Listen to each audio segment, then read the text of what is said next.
The war has now entered the borders of Russia. His mind-boggling cross-border operation has given Putin a nightmare. There have been successive explosions at the military base in the Belgorod region, which houses the administrative center of the Russian army located on the territory of Ukraine.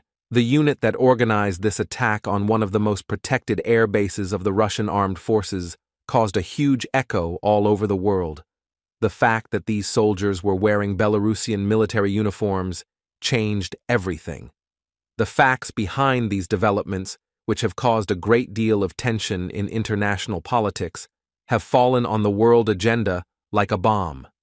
The Russian armed forces, which have been focusing on airstrikes since the first day of the invasion of Ukraine, were conducting these operations through the administrative center in the Belgorod region. Thanks to this, Ukrainian President Volodymyr Zelensky, who wants to respond to the Russian military, which has repeatedly carried out airstrikes on many critical regions of Ukraine for months, has taken very critical steps in foreign policy. Zelensky, who held meetings with the U.S. government many times during this process, thus made a very critical contribution to the Ukrainian army inventory.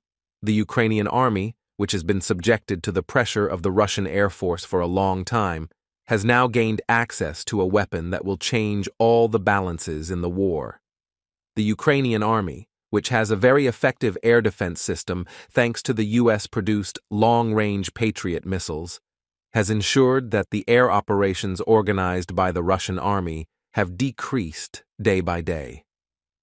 However, in order for these airstrikes to completely cease, it was necessary to neutralize the Russian military air base in Belgorod directly. The Ukrainian army had not been able to intervene directly at this point for a long time. At this very moment, the opportunity that the Ukrainian army was looking for came from inside Russia. During the coup attempt launched in Russia last June under the leadership of Yevgeny Prigozhin, the Wagner mercenary army stopped advancing as a result of the mediation of Belarusian President Alexander Lukashenko after capturing several critical areas. Enraged by this unexpected betrayal, Putin imposed heavy sanctions on a large number of Wagner soldiers, along with former Wagner leader Yevgeny Prigozhin. A large part of these Wagner troops, many of whom were sent into exile, had taken refuge in Belarus, as had their leader Prigozhin. Believing that in this way he was preventing a new uprising that Wagner would launch, Putin ordered the downing of the private plane containing Prigozhin off Moscow in recent weeks. For Putin, who thought that he would solve all the problems by completely eliminating Prigozhin, the facts have not been like that at all. Wagner's soldiers, especially in Belarus, were thoroughly outraged by Prigozhin's assassination and planned to finish the job they had left unfinished. The Wagner organization, located in Belarus, was aware of many of the most critical and confidential information of the Russian army. Since they have been supporting the occupying Russian forces for a long time, these Wagner soldiers, who know almost all of Putin's plans, have taken a very critical step to deal Putin the biggest blow. Knowing that only Allied troops could enter the Russian military air base located in Belgorod, Wagner soldiers came up with an ingenious plan. Wagner soldiers, who recently decided to target the convoy carrying ammunition and weapons to be shipped to the Russian army on Lukashenko's orders, also activated weapons that Putin thought had been missing for a long time in this operation. Although it was claimed that these missing weapons, which the Russian intelligence service could not find traces of despite their intensive work, were smuggled to Belarus by Prigozhin, no definite information could be reached. However, with this move of the Wagner soldiers, all the facts were revealed. Wagner troops, who ambushed the route of the ammunition convoy departing from Belarus, left the Russian armored vehicles they had right on the road where the convoy would pass. When the Belarusian soldiers saw the Russian armored vehicles in front of them, they repeated their vehicles to understand what had happened. Just at this time, Belarusian soldiers, who were blockaded by Wagner's troops, were surprised by what they suffered. Realizing that they could not respond, the Belarusian troops surrendered to the Wagner soldiers, dropping their weapons. At this very moment, Wagner's troops seized a very critical opportunity to move towards their main goal. Wagner troops, who received the uniforms of the Belarusian soldiers who surrendered to them, contacted their informants in the Russian army to get detailed information about the Belgorod military base. During these negotiations, Wagner troops, who found that there was a huge security gap on the northern side of the Belgorod airbase, took the uniforms of the Belarusian soldiers and the convoy they left behind with them and moved towards Belgorod.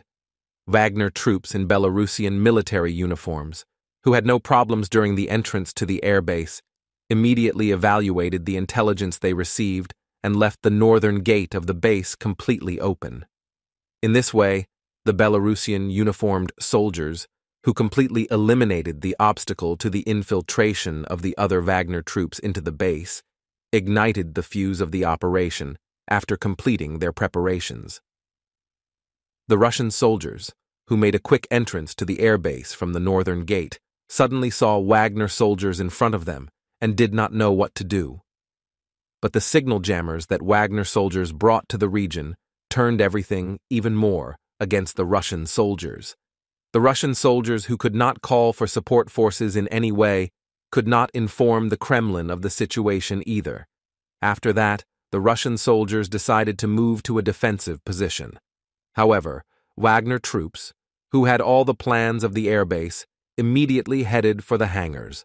Wagner soldiers who entered the headquarters, where there were a large number of damaged Russian warplanes brought to this hangar for repair, activated the explosives they had brought with them without wasting any time. Wagner troops, who placed remote-controlled plastic explosives under these damaged warplanes, on the one hand increased the pressure to prevent Russian soldiers from leaving their positions. The Russian soldiers, who could not intervene in any way, had no choice but to wait. After making sure that enough explosives were placed in the hangar, the Wagner soldiers, who had left the hangar, began to move away.